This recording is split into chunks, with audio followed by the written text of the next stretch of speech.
Assalamualaikum warahmatullahi wabarakatuh. Halo anak-anak, selamat pagi. Apa kabar kalian semua? Sehat-sehat ya? Dan itu yang ibu harapkan.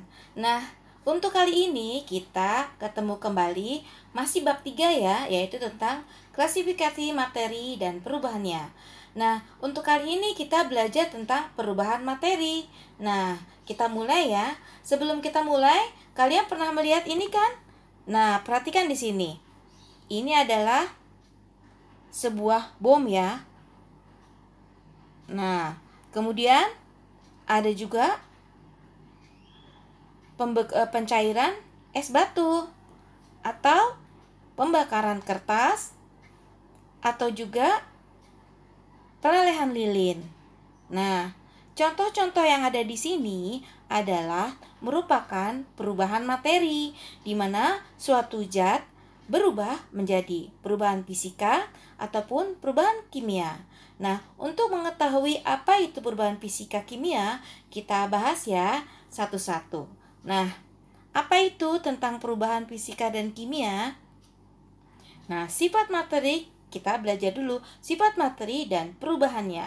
Nah, sifat materi itu ada dua, sifat fisika dan sifat kimia. Nah, perubahan dari materi ada dua juga, yaitu perubahan fisika dan kimia. Nah, kita bahas satu ya. Apa itu perubahan fisika? Perubahan fisika itu adalah merupakan perubahan wujud. Misalnya kalian memasak air.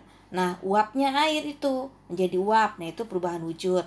Airnya itu ya, uapnya itu perubahan wujud. Nah, kemudian perubahan ukuran. Nah, seperti apa? Seperti kopi. Tadinya dia bulat, ketika ditumbuk menjadi halus, tapi sama kopi juga, tetapi dia berbeda ukuran dari besar ke kecil. Kemudian perubahan bentuk, yaitu contohnya apa? Seperti kayu ini. Kayu sudah diolah menjadi kursi. Nah, itu perubahan bentuk, atau meja atau tempat tidur atau lemari yang tadinya kayu atau wujudnya kayu belum bentuk kursi. Nah, itu perubahan bentuk. Kemudian perubahan pelarutan. Nah, ini masih perubahan fisika ya, yaitu pelarutan gula misalnya. Nah, hanya perubahannya menjadi larutan tapi gula. Nah, itu namanya perubahan fisika. Nah, kemudian kita ke perubahan kimia. Nah, apa itu perubahan kimia? Perubahan kimia itu adalah seperti pembakaran. Nah, kemudian apalagi? Perkaratan, besi berkarat. Nah, itu perubahan kimia. Kemudian apalagi? Pembusukan.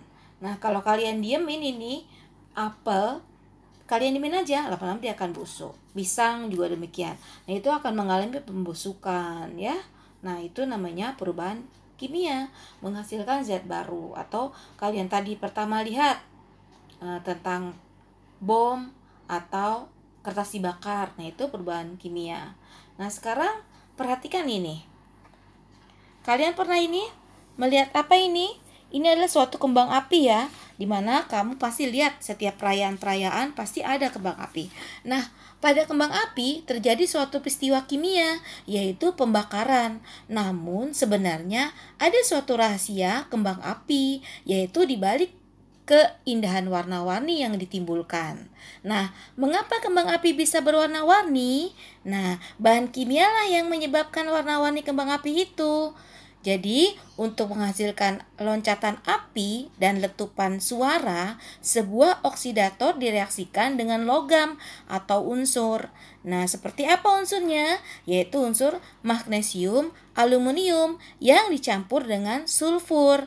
Jadi, reaksinya akan menyebabkan suatu kilatan cahaya yang mengakibatkan magnesium terbakar dengan cepat.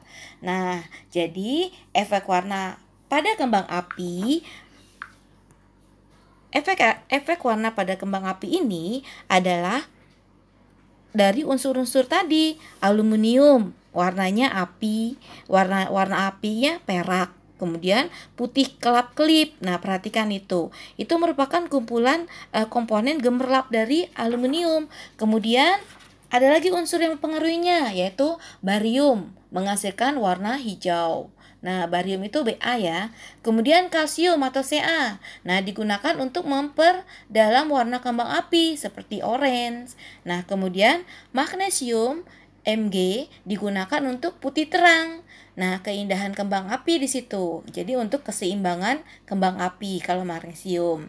Kemudian strontium atau Sr. Nah, itu menjadi warna merah. Kalau kalian lihat warna merah pada kembang api, nah itu untuk keseimbangan warna.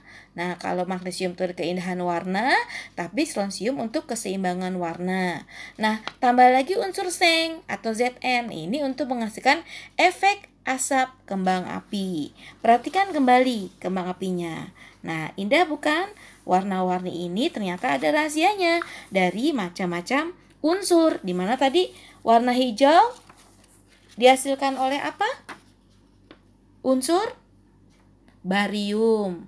Kemudian kalau kalsium untuk memperdalam warna kembang api yang oranye. Kalau magnesium putih terang.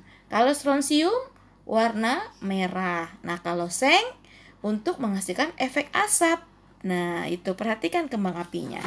Nah, kemudian aluminium di sini untuk perak juga ya, putih yang kelap-kelip itu.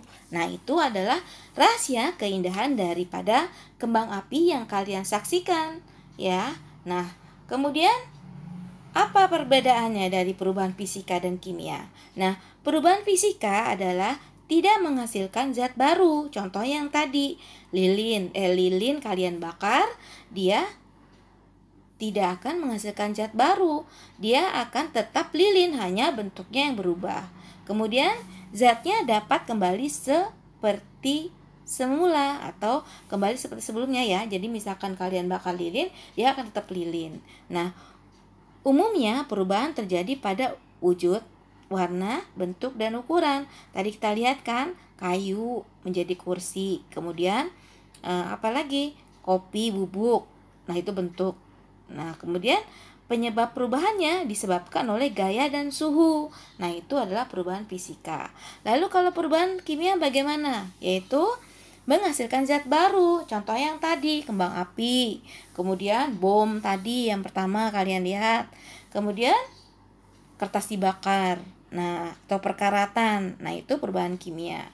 Nah, itu akan menghasilkan zat baru, tidak kembali seperti sebelumnya. Jadi kalau kayu kalian bakar, nggak mungkin jadi kayu lagi, tapi dia menjadi abu. Nah, itu namanya perubahan kimia. Nah, umumnya dia perubahan terjadi pada zatnya ya. Nah, terus penyebab perubahannya disebabkan oleh apa? Oleh reaksi kimia. Nah, itu kita belajar tentang perubahan fisika dan kimia. Mudah bukan? Jadi kalian hanya perhatikan yang fisika itu dia tidak berubah menjadi zat baru, tetapi kalau yang kimia dia berubah menjadi zat yang baru. Nah, seperti itu. Sudah paham ya? Dan mudah bukan? Kalian bisa perhatikan sering kalian. Nah, agar lebih pahamnya, kalian belajar evaluasi. Nah, di sini coba. Kalian perhatikan, ada suatu peristiwa. Beras diubah menjadi tepung beras. Kalian lihat, kalian contreng. Dia perubahan fisika atau kimia. Kemudian singkong menjadi tapai. Nah, dia fisika atau kimia. Kemudian gula dilarutkan dalam air. Perubahan fisika atau kimia. Nah, kalian kerjakan ya evaluasi ini sehingga kalian akan mengerti apa yang terjadi perubahan materi di sekitar kalian. Ibu cukupkan sampai di sini dan Ibu anggap mengerti ya. Nah, Ibu ucapkan alhamdulillahirrahmanirrahim. Terima kasih untuk perhatiannya. Wassalamualaikum warahmatullahi wabarakatuh.